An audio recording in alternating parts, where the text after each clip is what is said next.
National Herald मामले के विरोध में कांग्रेस के प्रदर्शन पर मंत्री विश्वास कैलाश सारंग का बयान। क्या कांग्रेस चाहती है कि भ्रष्टाचार को संरक्षण दिया जाए? ये मामला 2012 से शुरू हुआ। कांग्रेस शासनकाल में ही मामला उठा था और तभी से जांच शुरू हुई है। ये सिद्ध हुआ है कि नेहरू गांधी परिवार ने अपने ऐशोआराम के लिए नेशनल हेराल्ड की संपत्ति को बेजा कब्जा और कंपनी एक्ट का उल्लंघन किया है। करोड़ों अरबों की संपत्ति अपने ऐशोआराम के लिए कांग्रेस पार्टी का भी उपयोग किया है। भोपाल में भी मामला सबके सामने है। प्रेस कॉम्प्लेक्स जो कि जमीन मिली है उसमें भी नेशनल हेराल्ड को जगह दी गई, उसका भी दुरुपयोग किया गया। उसका उपयोग केवल पेपर के प्रकाशन के लिए होना था, लेकिन बीडीए की जमीन को उन्होंने धीरे धीरे बेच दिया। जमीन को गांधी परिवार के ऐशोआराम के लिए बेचा गया। रातों रात नेशनल हेराल्ड को बंद कर दिया गया।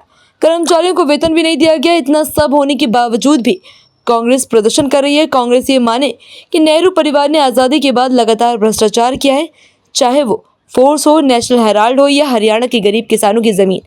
वाड्रा द्वारा हड़पने का मामला हो, नेहरू गांधी परिवार गली गली तक भ्रष्टाचार में डूबा हुआ है। ये विरोध प्रदर्शन कर जनता को गुमराह करने की कोशिश ना करें। ये देश संविधान से चलेगा। कितना भी बड़ा व्यक्ति क्यों ना हो, अगर भ्रष्टाचार किया है तो सजा भुगतना ही पड़ेगी। नेशनल हेराल्ड मामले में कांग्रेस प्रदर्शन क्यों कर रही है? क्या आप नेहरू परिवार में पैदा हो गए तो आपको भ्रष्टाचार करने का सर्टिफिकेट मिल गया? जहां तक मामला है कि जांच एजेंसी दुर्व्यवहार कर रही है या पूर्वाग्रह से ग्रसित है, तो ये मामला तो 2012 में आया। उस समय तो हम केंद्र में नहीं थे। पूरा मामला भ्रष्टाचार से जुड़ा हुआ है। नेहरू परिवार ने हर समय इस देश में अपने ऐशो आराम के लिए भ्रष्टाचार किया है। नेशनल हेराल्ड मामले में भी यही हुआ है। अपने ऐशो आराम के लिए उन्होंने कंपनी पर बेजा कब्जा कर लिया। और तो और भोपाल में इसका जीता जागता उदाहरण है। 1981 में अर्जुन सिंह जी ने नेशनल हेराल्ड को प्रेस कॉम्प्लेक्स में पेपर निकालने के लिए 1 एकड़ से ज्यादा जमीन दी थी, केवल 1 रुपए में। 1981 में 30 साल की लीज पर 3-4 साल पेपर चला और उसके बाद उस जमीन को बेजा तरीके से बेच दिया गया। वहां मॉल बना दिया गया। 2011 में इसकी लीज भी समाप्त हो गई। बीडीए ने कोर्ट में केस किया है, पर आपने तो बेजा कब के करोड़ों रुपए में वो जमीन बेच दी। और जोरदार मामला यह है कि ये मेरे पास दस्तावेज है।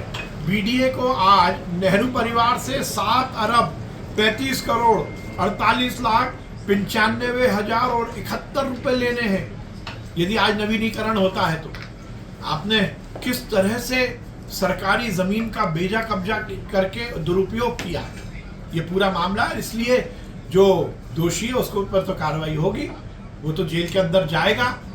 मुझे लगता है कि इस तरह के प्रदर्शन केवल अपनी नाक बचाने के लिए, अपने को जेल जाने से बचाने के लिए है। चोरी और ऊपर से सीना जोरी ये नहीं।